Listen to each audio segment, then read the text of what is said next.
சிவகங்கை மாவட்டம் காரைக்குடியில் நேற்று நிகழ்ந்த பேருந்து விபத்திற்கு 2 விதமான காரணங்கள் கூறப்படுகின்றன. சாலையின் குறுக்கே ஒருவர் வந்ததால் அவர் மீது மோதாமல் பேருந்தை வளைத்தபோது எதிரில் வந்த பேருந்து மீது மோதி விபத்து நேரிட்டதாக கூறப்படுகிறது. அதே நேரம் காங்கேயத்திலிருந்து வந்த பேருந்தின் ஓட்டுநர் தூக்க கலக்கத்தில் இருந்ததால் விபத்து நேரிட்டதாகவும் கூறப்படுகிறது.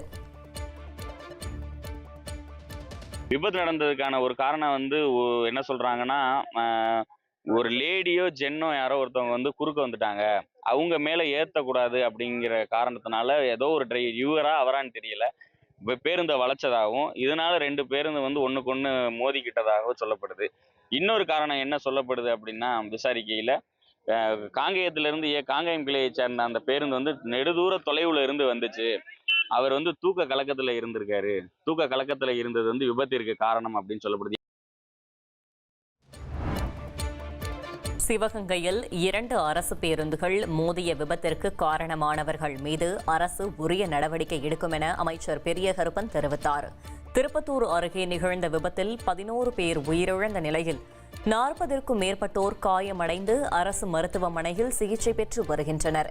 இந்நிலையில் முதலமைச்சர் அறிவுறுத்தல்படி அமைச்சர்கள் பெரியகருப்பன், சிவசங்கர் மற்றும் மாவட்ட ஆட்சியர் பொற்கொடி ஆகியோர் காயமடைந்தவர்களை சந்தித்து ஆறுதல் கூறினர். உயிரிழந்தவர்களின் குடும்பங்களுக்கு தலா 3 லட்சம் ரூபாய் நிவாரண நிதிக்கான காசோலைகளையும் வழங்கினர். பின்னர் செய்தியாளர்களிடம் பேசிய அமைச்சர் பெரியகருப்பன், விபத்திற்கான காரணம் குறித்து விசாரணை முடிவில் தெரியவரும் என்று குறிப்பிட்டார்.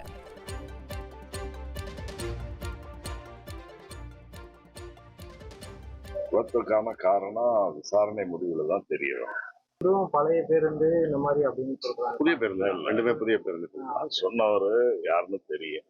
ஏன்னா இதுல போய் கூட 11 பேர் செத்து இருக்காங்க. இதுல போய் அரசியல் பண்றது அர்த்தமற்றது. மருத்துவமனைகளை பார்த்தது மட்டுமல்லாமல் விபத்து நடந்த அந்த இடத்தையும் நானும் அமைச்சர் அவர்களும் ஆட்சியர் எல்லோரும் போய் பார்த்தோம்.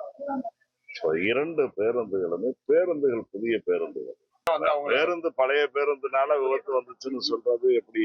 அதாவது அதிக நேரம் ஓட்டு பண்றாங்களா என்னங்கிறத கொஞ்சம் கவனிச்சு அதுக்கு நடவடிக்கை எடுக்கிறது. அதெல்லாம் பார்ப்பேன். துறை அமைச்சரே அதுக்காக தானே வந்திருக்காங்க.